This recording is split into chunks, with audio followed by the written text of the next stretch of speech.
గౌతమ్ బుద్ధుడికి ముందు భారతదేశం మీద పెద్దగా దండయాత్ర జరగలేదు. సో ఎప్పుడైతే ఈయన అహింస ఇది చేసి పంపించినప్పుడు ప్రపంచం మొత్తానికి ఇలా శిష్యుడు వెళ్ళి ఇలా అహింసను పాటిస్తున్నాం, మా భారతదేశంలో రాజులందరూ అహింసా మార్గంలోకి వచ్చారు, వాళ్ళందరూ అస్త్ర సన్యాసం చేస్తారు, వాళ్ళు ఎవరు కూడా యుద్ధ కళల మీద, యుద్ధానికి ప్రిపరేషన్ మీద, సైన్యాన్ని మీద, వాటి మీద వీటి మీద పెట్టుబడులు పెట్టట్లేదు, సైన్యాన్ని రిక్రూట్ చేసుకోవట్లేదు, పంట పొలాల మీద వాటి మీద, లలిత కళల మీద వాటి మీద, అంటే శాంతియుతంగా ఉండటానికి చేశారు అన్న న్యూస్ ఎప్పుడైతే ప్రపంచానికి తెలిసిందో అప్పుడు దండయాత్ర మొదలైంది. అప్పటిదాకా భారతదేశం మీద దండయాత్ర రావడానికి ఎవరికి ధైర్యం సరిపోలేదు.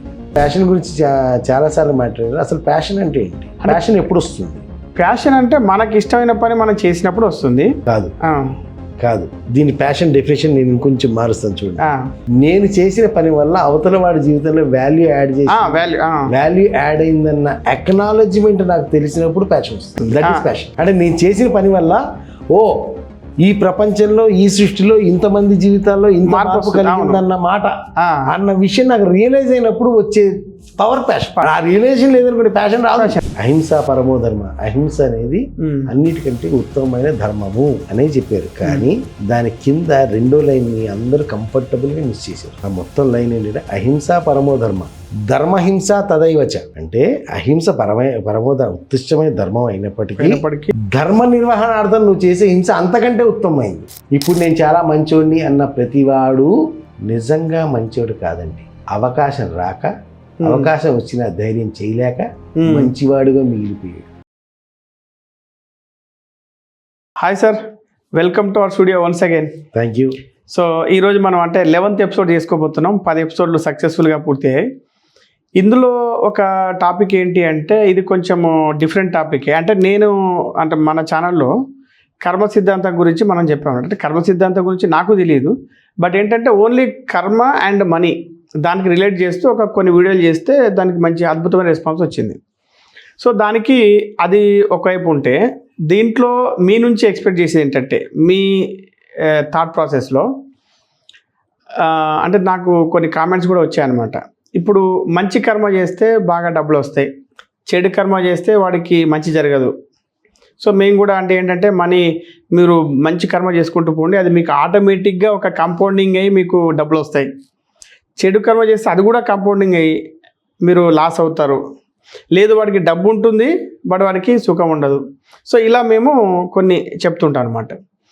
సో ఇది మీ థాట్ ప్రాసెస్లో ఏంటి అసలు? అంటే మా కర్మ సిద్ధాంతం ప్రకారం మనం మంచి పనులు చేస్తే అవి వస్తాయా, లేదు మనం కూడా చెడు పనులు చేసుకుంటూ పోతే డబ్బులు సంపాదించవచ్చా? కర్మ సిద్ధాంతం విషయంలో నేను కొంచెం డీప్గానే వెళ్ళాల్సి వచ్చింది. ఎందుకు వెళ్ళాలంటే కర్మ సిద్ధాంతం గురించి జనరల్గా మనకు ఉండేటటువంటి అభిప్రాయము వేరు. ఓకే. ఒరిజినల్గా కర్మ సిద్ధాంతం అనే కాన్సెప్ట్ వేరు. అవునా? ఓకే. ఇది కూడా డౌన్ ది లైన్ అలా మాడిఫై చేసుకుంటూ వచ్చారు. ఓకే. ఫస్ట్ ఆఫ్ ఆల్ కొంచెం లెందీగా అయితే అవ్వచ్చు విషయం తెలుసు. కర్మ అనగానే అంటే ఒక పని, యాక్షన్. సో ఈ కర్మల్లో 3 రకాలు: మనో వాక్కాయ కర్మలు. మొత్తం మనోవాక్కాయ కర్మలు అని ఒక వేడు. మనోవాక్కాయ కర్మ. మన వాక్కు, నోరు, కాయం, శరీరం. అంటే మనసుతో చేసే కర్మలు, నోటితో చేసే కర్మలు, శరీరంతో చేసే కర్మలు. ఈ 3 కూడా కర్మలే. అంటే నేను ఒక అమ్మాయిని చూశాను, మనసులో ఆ అమ్మాయితో ఏదో కోరిక తీర్చుకున్నాను. నాకు నేను చెప్పుకునే విషయం ఏంటంటే నేను నా శరీరంతో చేయలేదుగా.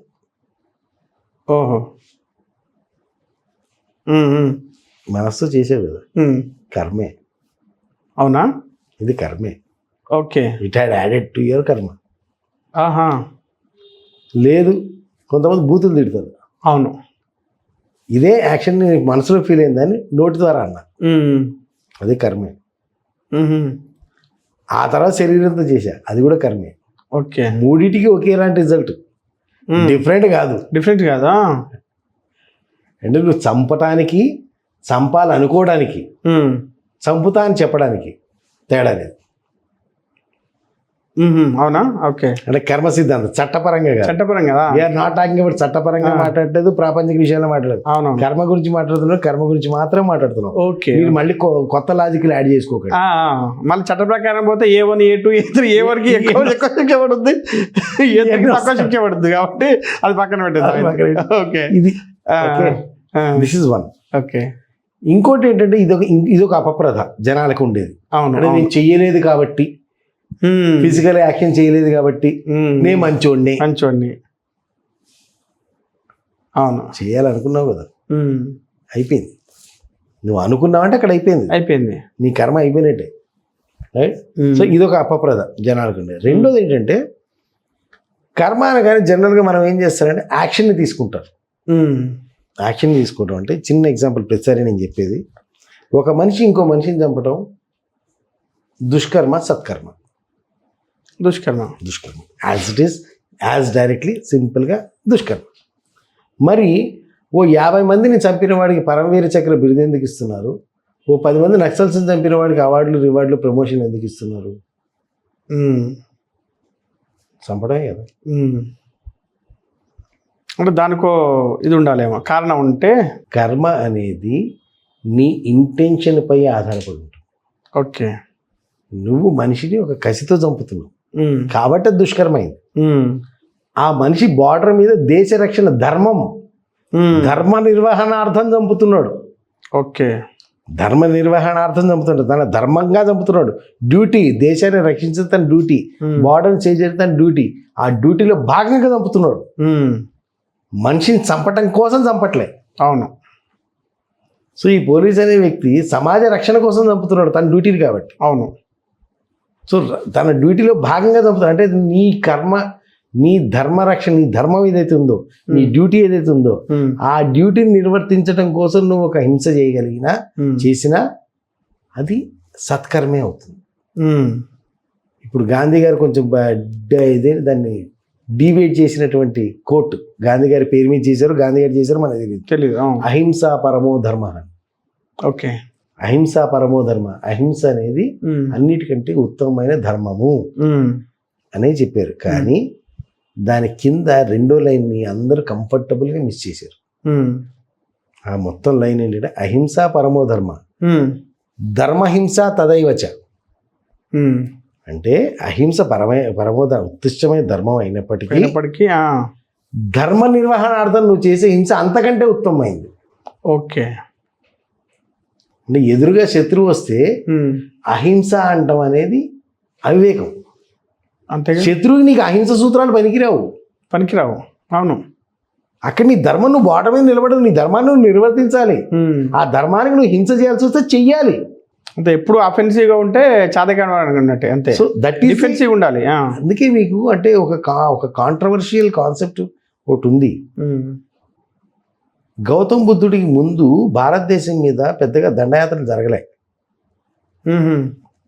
ఓకే. కానీ ఎప్పుడైతే గౌతమ్ బుద్ధుడు తన శిష్యుల్ని ప్రపంచవ్యాప్తంగా నలుదిక్కులకి పంపించారో, అంటే it's a concept. I'm not going to debate. మన జనాలు డిబేట్కి రాకండి నా దగ్గర. అంటే ఒక కాన్సెప్ట్ టు థింక్ అబౌట్.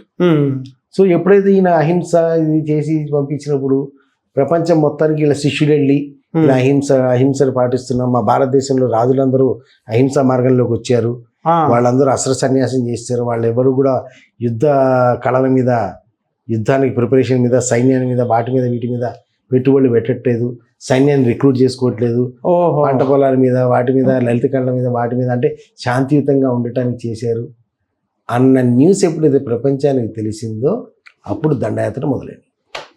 అప్పటిదాకా భారతదేశం మీద దండయాత్ర రావడానికి ఎవరికి ధైర్యం సరిపోలేదు. So this is a concept. లాజికల్గా మేబీ రైట్, మేబీ రాంగ్. దాంట్లోకి వెళ్ళి అంటే నేను చెప్పేది ఏంటంటే అహింస అన్నంత మాత్రాన్ని నీకు ప్రతిసారి అది జరగదు. సో ధర్మహింస కూడా సిద్ధపడాలి. అవును కదా. ఇప్పుడు మంచోడు అనుకుని ఇప్పుడు ఏదో అజిటేషన్ అవుతుంటుంది, పోలీసుడు లాఠీ కొట్టాలి, అది హింసే, కానీ వారి ధర్మ నిర్వహణలో భాగం అది. అంతే, కొట్టాల్సిందే. లేకపోతే ఇక్కడ మొత్తం దానికంటే ఎక్కువ ప్రమాదం జరుగుతుంది. అంటే పాకిస్తాన్ మన మీదకి ఎంతో మందిని పంపిస్తుంది, ఎన్నో దాడులు చేస్తుంది, ఎన్నో బాంబులు చేస్తుంది. ఇంకా మనము వద్దు శాంతి ఇది అది అంటే కుదరదు కదా, కుదరని పని. సో దానికి కరెక్ట్గా అర్థం చేసుకుంటారు కాబట్టి ఇప్పుడు మన ఇండియా రివర్స్ అవుతుంది. అవును, న్యూ ఇండియా ఏంటంటే అదనమాట. అవును, new India understood the real concept. Okay, coming back to our కర్మ. సో ఇక్కడ ధర్మహింస తదైవ అంటే అంతకంటే ఉత్తమమైనది అది. ఓకే, అహింస పరమో ధర్మ, ధర్మహింస తదైవ అంటే దాన్ని మించింది. సో ఇక్కడ ఏం జరిగింది, హింస చేయటం తప్పంటలా, ఎందుకు చేస్తున్నావు అనేది ఇంపార్టెంట్ అంటున్నాడు. ఓకే, సో మర్డర్ చేయటం తప్పు కాదు, ఎందుకు చేస్తున్నావు. అందుకే మీరు చూడండి, ఈ పెద్ద చట్టం మారుతుంది. ఇప్పుడు ఆడపిల్ల కూడా ఎవరినన్నా బై ఛాన్స్ మర్డర్ చేసి ఇట్స్ ఎ డిఫెన్సివ్ యాక్ట్ అన్నప్పుడు కోర్టులు కూడా శిక్ష ఇట్లా. అవును, so this is the transformation అనమాట. అవును. సో ఇక్కడ కర్మ సిద్ధాంతం అనగానే ఇప్పుడు మీరు మళ్ళీ coming back to your question, సత్కర్మలు చేసిన వాడు మంచివాడు ఎవడు చెప్పాడు? సత్కర్మలు చేసిన వాడు మంచివాడు ఎవరు చెప్పారు? What is your intention behind it? మీరు కనుక చూస్తే ఒక పోస్టర్ వచ్చింది 3-4 years బ్యాక్, 2 అరటిపళ్ళు 4 పట్టుకుని ఓ పేషెంట్కి ఇస్తుంటారు, అది ఫోటో చేశారు. ఓకే, 2 అరటిపళ్ళు 4 పట్టుకొని ఒకరికి ఇస్తున్నారు, ఫోటో అనమాట. అందరు 4 కలిసి ఏంటి, అన్నదానం చేయించిన వారు, పెద్ద బ్యానర్. ఏంటి, వాట్ ఈస్ దట్ బ్యానర్? ఎందుకు అవసరమైంది? What is the intention behind your అన్నదానం? అంటే జస్ట్ షో ఆఫ్. నీ అన్నదానం వెనక ఇంటెన్షన్ ఏంటి? అంటే బయటికి చెప్పుకోవడం. అన్నదానం వెనక ఇంటెన్షన్ ఏంటి? అన్నదానం ఇంటెన్షన్ ఏంటంటే మనకు పుణ్యం వస్తుందని. అన్నదానం వెనక ఇంటెన్షన్ ఏంటి? పుణ్యం వస్తుందంటే నువ్వు అన్నదానం మాత్రమే చేయాలి. బ్యానర్ ఎందుకు ఉంది అక్కడ? అదే బ్యానర్ ఉందంటే you are greed of recognition. నేను మంచోడిని, నేను మంచితనం చేశాను, మంచి పని చేశాను, చూసుకోండి ఆన్ చేసుకోండి అని రికగ్నిషన్. అంటే ఇక్కడ కర్మ వెనక ఉద్దేశం ఏంటి, ఇంటెన్షన్ ఏంటి? నేను మంచోడిని అని అనిపించుకోవడం మాత్రమే. అనిపించుకోవడం మంచోడి కాదు. కాదు, అంతే. సో చాలా డీప్ సబ్జెక్ట్, చాలా ఇంట్రికేట్. అవును, కరెక్టే. చాలా జాగ్రత్తగా అర్థం చేసుకుని, అంటే కర్మ గురించి ఇంత సింపుల్ గా ఇంకెవరైనా చెప్తారు లేదు నాకు తెలియదు, కానీ this is what it is behind. అంటే నువ్వు పోస్టర్ వేసావంటే మీనింగ్ ఏంటి అక్కడ? నీకు అన్నదానం చేసి 10 మంది కడుపు నింపటం కంటే నీ గుర్తింపు ఇంపార్టెంట్. సో నువ్వు అన్నం దేని పెట్టావు? గుర్తింపు కోసం పెట్టావు. అన్నం దేని పెట్టాలి? పుణ్యం కోసం పెడితే నువ్వు చేసిన మంచి నీకు వస్తుంది. కానీ నువ్వు ఎందుకు చేసావు? గుర్తింపు కోసం. గుర్తింపు నువ్వు జనాలు వచ్చి ఆహా పలానా శ్రీనివాస్ గారు అన్నం పెట్టించారు, ఇవాళ అన్నదానం పెట్టించారు అని చెప్పుకోవడానికి గుర్తింపు వచ్చింది కదా. అంటే నువ్వు అడిగింది వచ్చింది కదా, ఇంకేం కావాలా? You got what you asked for కదా. నువ్వు ఏ ఇంటెన్షన్ అయితే కర్మ చేసావా, కర్మ నీకు ఫలితం వచ్చింది. ఇంకేంటి మళ్ళీ ఎక్స్ట్రా ఎందుకు ఎక్స్పెక్ట్ చేస్తున్నావు? ప్రాబ్లం ఇది. Okay, right. ఇప్పుడు నేను చాలా మంచోడిని అన్న ప్రతివాడు నిజంగా మంచోడు కాదండి. అవకాశం రాక, అవకాశం వచ్చిన ధైర్యం చేయలేక మంచివాడుగా మిగిలిపోయాడు. ఓకే, ఇవాళ ప్రపంచంలో ఉన్న 95% మంచివాళ్ళు అవకాశం రాక, అవకాశం వచ్చినా చెడ్డవాడుగా మారే ధైర్యం లేక మంచివాడిగా మిగిలాడు తప్పితే వాడు నిజంగా మంచివాడిగా లేడు. ఓకే, వాడికి వచ్చిన అవకాశం వీడికి రాలేదని వీడి ఏడుపు. వాడు వాడుకున్నట్టు వీడు వాడుకోలేకపోయాడు వీడు ఏడుపు. అంతే. వీడికి అవకాశం వస్తే అప్పుడు తెలుస్తుంది వీడు నిజంగా మంచోడా కాదు. అవకాశం, అవసరం, ఈ 2 మనిషిలో మంచి చెడుని నిర్ణయిస్తాయి. అవకాశం రానంతసేపు ప్రతి దొంగ దొరే. అవును. అవసరం ఏర్పడినప్పుడు ఎంత దొంగ అయినా, ఎంత దొరైనా దొంగ అవుతుంది. ఇప్పుడు చిన్న ఎగ్జాంపుల్ చెప్తాను. నేను మీ ఆఫీస్కి వచ్చాను, మీరు చూసుకోకుండా అట్లా వెళ్తుంటే ఒక 50,000 రూపాయలు బండిల్ పడింది మీ జేబు నుంచి. మీరు చూసుకోలేదు, వెళ్ళిపోయారు బయట. ఇక్కడ ఎవరు లేరు, నేను మాత్రం ఉన్నా. తీసుకొచ్చి శ్రీనివాస్ గారు డబ్బులు పడిపోయినాయండి. మంచిగా నిజాయితీపరంగా. అవును, బ్యూటిఫుల్, ఐఎమ్ హ్యాపీ. లైఫ్లో ఒక ఫేజ్ వచ్చింది, వారం నుంచి తిండి లేదు నాకు. మీ ఎదురుగా ఉండగానే మీ జేబులో నుంచి 100 నోటు పడింది. నేను దాని మీద నిల్చుంటాను, మీరు కదిలేదాకా. మీరు అది చూసుకోలేదని నాకు తెలుసు, దాని మీద ఇలా కాలు పెడతాను, మీరు వెళ్ళిపోయేదాకా దాన్ని అలాగే ఉంచుతాను. ఓకే. అంటే ఇప్పుడు 100 రూపాయలకి నేనేమైనా నా నిజైతే నమ్ముకున్నానా? 50,000 రూపాయలు నేను మీకు రిటర్న్ ఇవ్వగలిగినవండి, 100 రూపాయలకి అమ్ముకున్నాను. అవును, 100 రూపాయలకి నిజాయితీ పోయింది నాది. ఎందుకు? అవసరం. రైట్. అవును.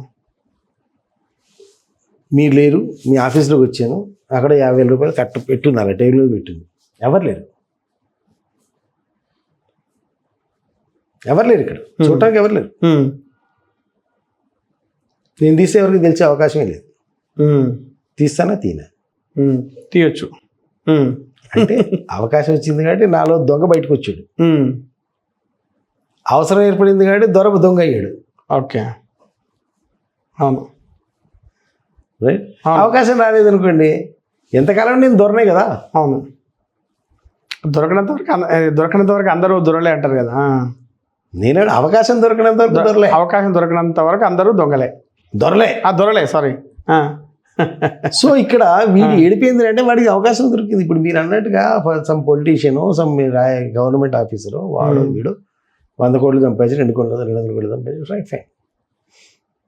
ఏం జరిగింది? నీకు ఎప్పుడు తెలిసింది ఆ విషయం? వాడు 100 కోట్లు సంపాదించి నీకు ఎప్పుడు తెలిసింది ఆ విషయం? దొరికిన తర్వాత కదా తెలిసింది. ఎందుకు దొరికాడు? అంటే ఎవడో ఒకడు మండి చెప్పుంటాడు, లేకపోతే ఎందుకు దొరికాడు? దొరకడానికి సింపుల్ రీజన్ ఏంటంటే, వాడు చేస్తున్న ప్రతిసారి దొరుకుతానేమో అన్న ఫియర్ వాడి మైండ్లో ఉంది. Intention of doing this is fear of getting caught. Okay. అంటే భయం లేకుండా దొరకరు అనమాట. కొంతమంది సీనాజోరి అంటే కొంతమంది బిందాసుకుంటారు, వాడు ఎన్ని చేసినాడు దొరకడు. ఎందుకు మీరు అన్నారు కొందరు దొరకరండి. ఎందుకు? వాడి intention behind taking the bribe is వాడు నాకు అనుకుంటాడు. అంటే నేను ప్రమోట్ చేయట్లేదు. మీ యొక్క సంస్కారం, మీ యొక్క వాల్యూస్, మీ యొక్క ప్రిన్సిపల్స్, మీ యొక్క పెంపకము, మీ తల్లిదండ్రుల జీన్స్ చాలా ప్రభావం అన్నీ ఉంటాయి. ఇప్పుడు ఫర్ ఎగ్జాంపుల్ చెప్పాలంటే, సార్, రైట్ అండ్ రాంగ్ అనేది మనం డిసైడ్ చేసేది. తెలంగాణ బెల్ట్లోకి వచ్చేసరికి అకేషన్గా ఫెస్టివల్ వచ్చిందంటే ఆల్కహాల్ తీసుకోవడం is not a big matter. అసలు పెద్ద విషయమే కాదు. ఆడ మగ పిల్ల పెద్ద అందరూ తీసుకుంటారు. అదే మీకు ఆంధ్ర సైడ్కి వెళ్ళారనుకోండి, అకేషన్ ఉన్నా లేకపోయినా ఆల్కహాల్ తీసుకుని పెద్దోళ్ళ ముందుకు వెళ్ళడం, లేదా పెద్దోళ్ళ ముందు కూర్చొని తీసుకోవడం అనేది టాబు. అవును. అది ఇప్పుడు మారితే మారి ఉండొచ్చు, కానీ ఒకప్పుడు మొన్న నెక్స్ట్ జనరేషన్ వరకు టాబు అది. అవును. మరి రైటా రాంగా?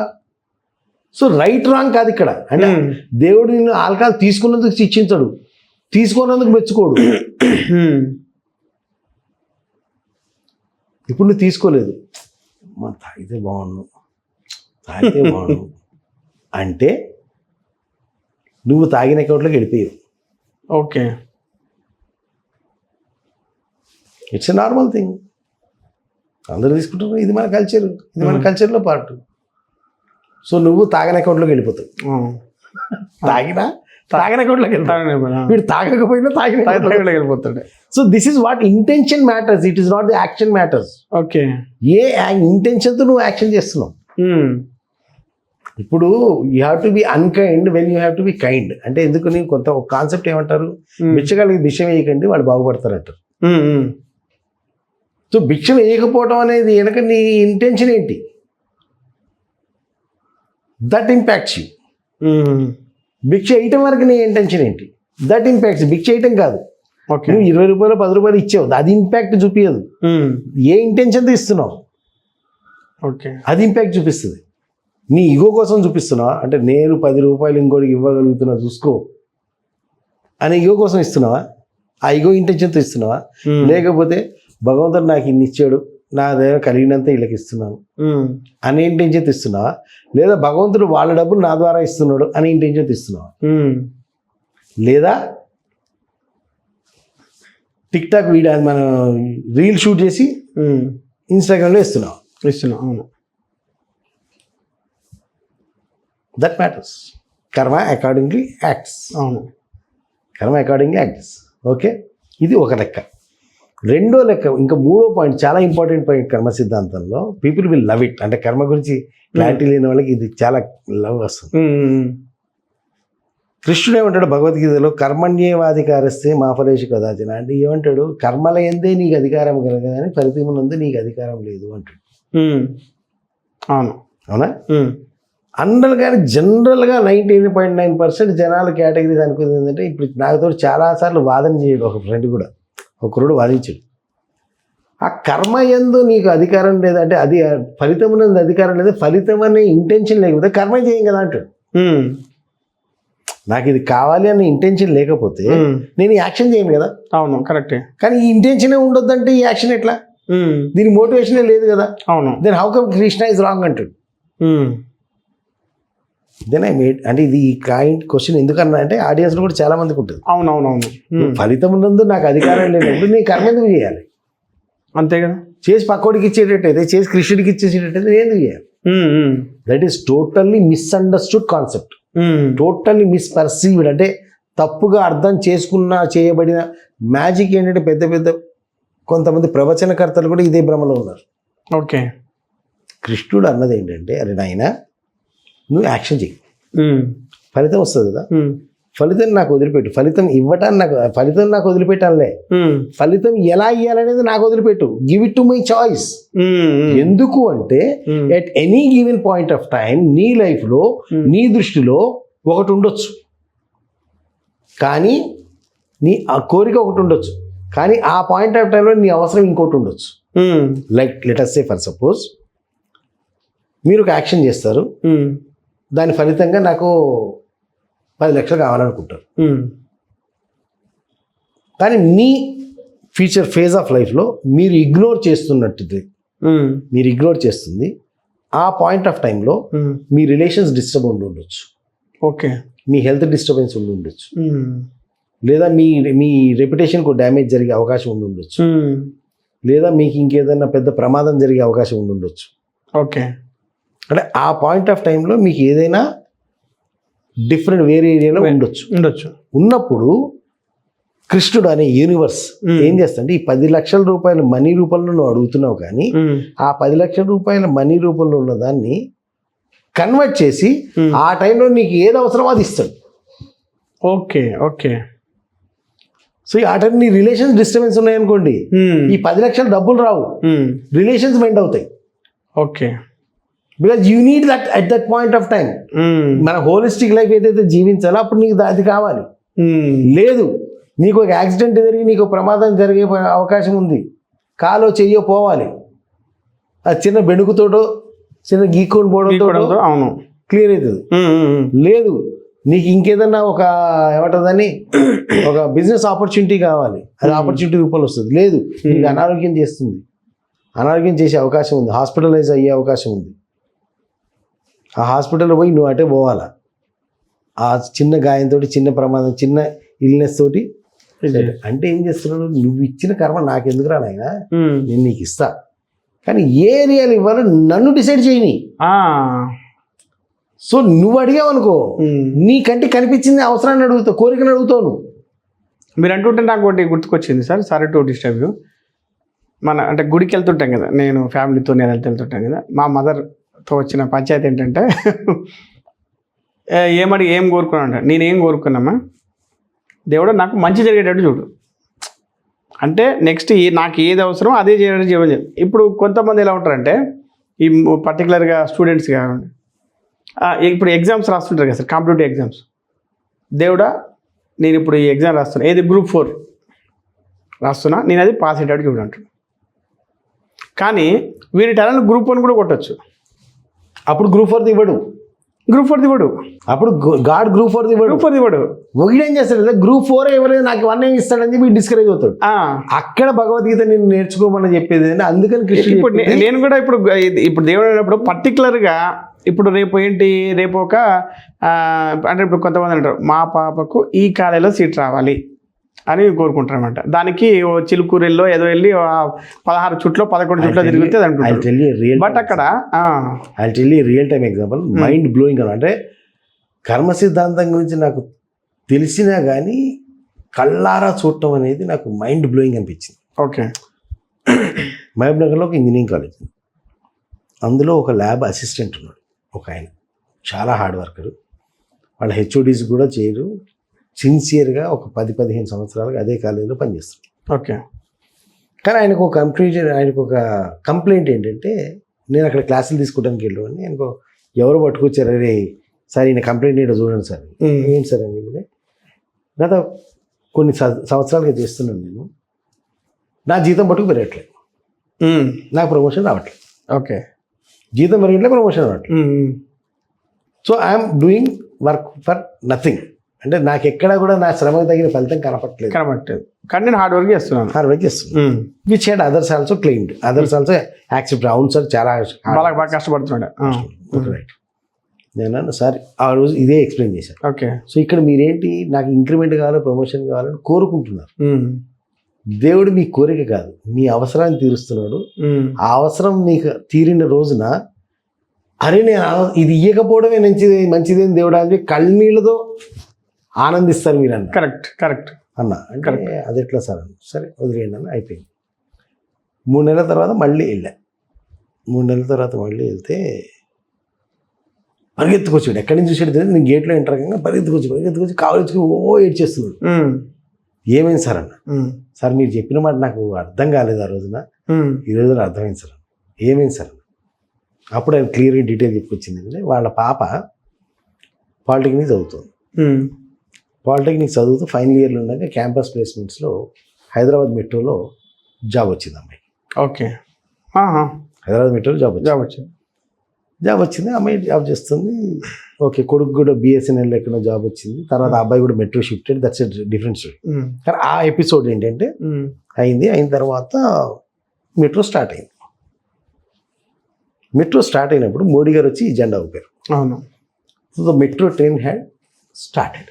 అవును. మెట్రో ట్రైన్ స్టార్ట్ అవ్వాలి కదా. అవును. మెట్రో ట్రైన్ స్టార్ట్ అవ్వాలంటే ఒక పైలట్ ఉండాలి కదా. అవును. ఒక డ్రైవర్ ఉండాలి కదా. ఆ డ్రైవరు ఈయన కూతురు. ఓ.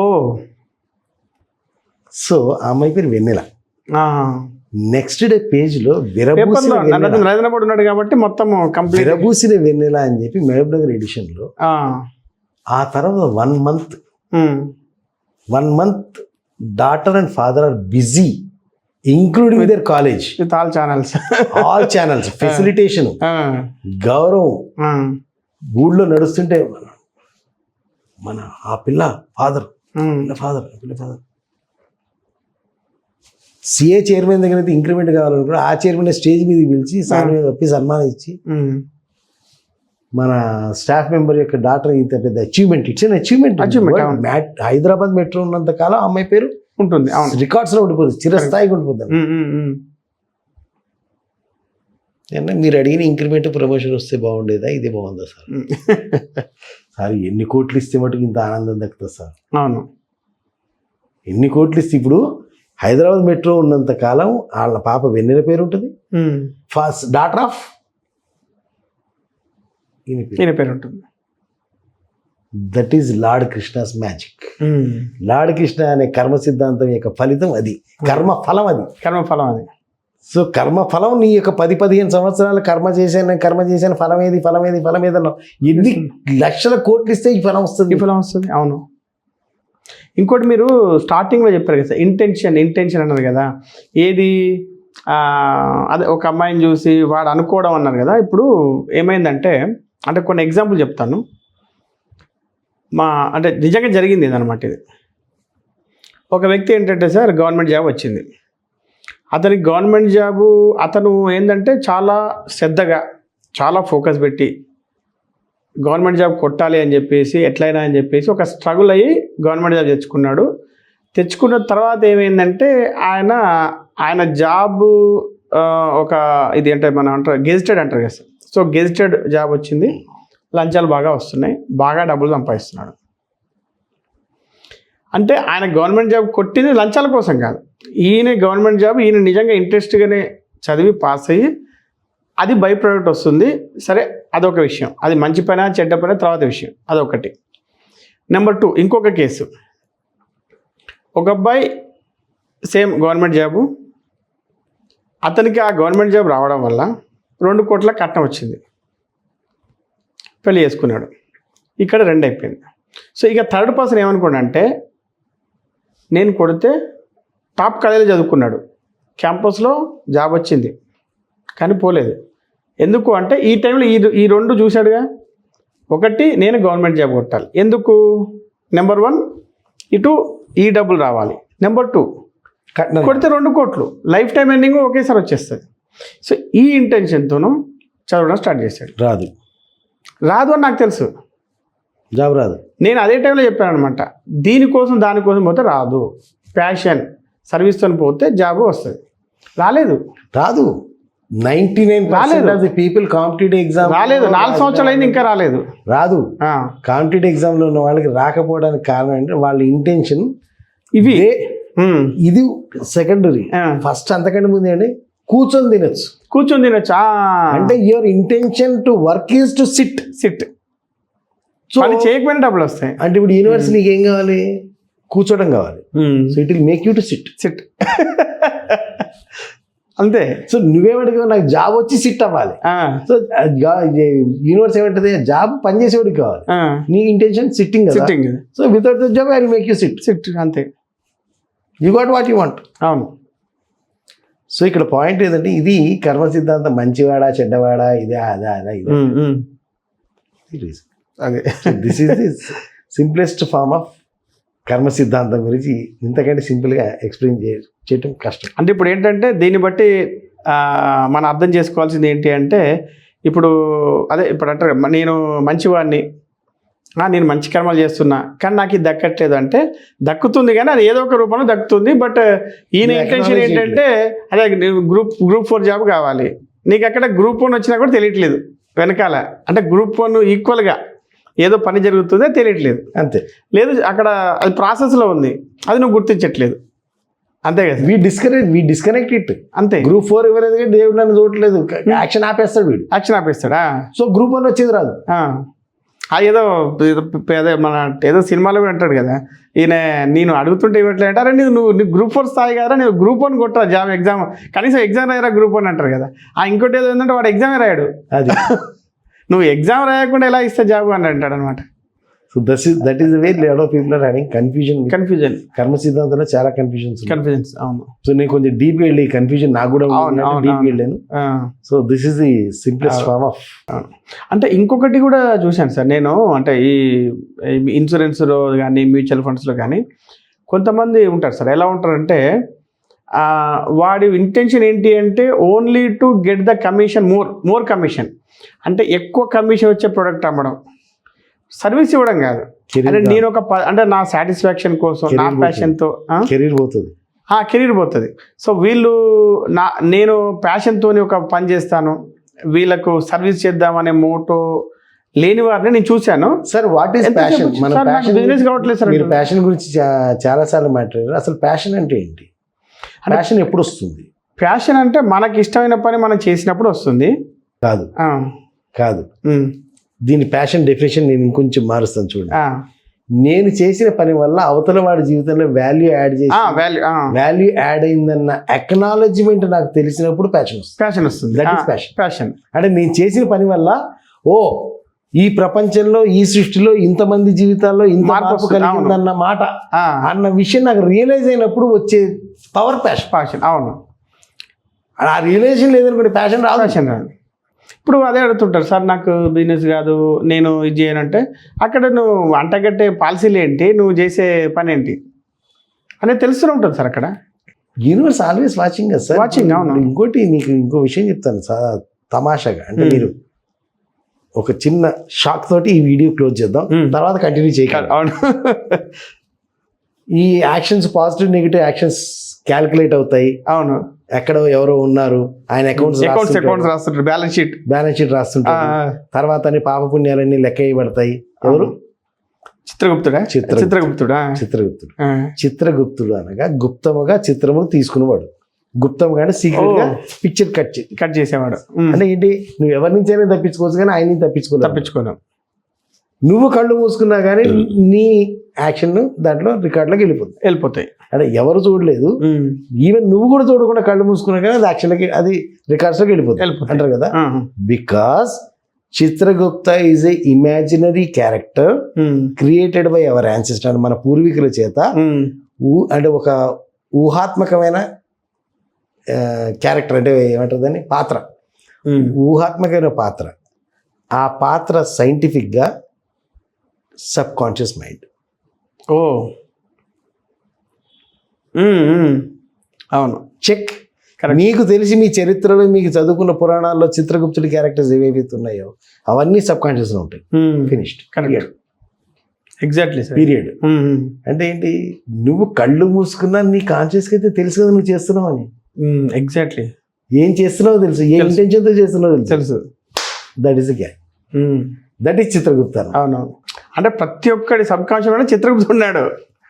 అక్కడెక్కడ లేడు. ఇక్కడే అవుతున్నాయి. అవునవునవును. Wonderful sir, wonderful. మంచి కాన్సెప్ట్ ఇది, అంటే నిజంగా కళ్ళు తెరిపించే ఇది. ఓకే సార్, థ్యాంక్ యూ అండి.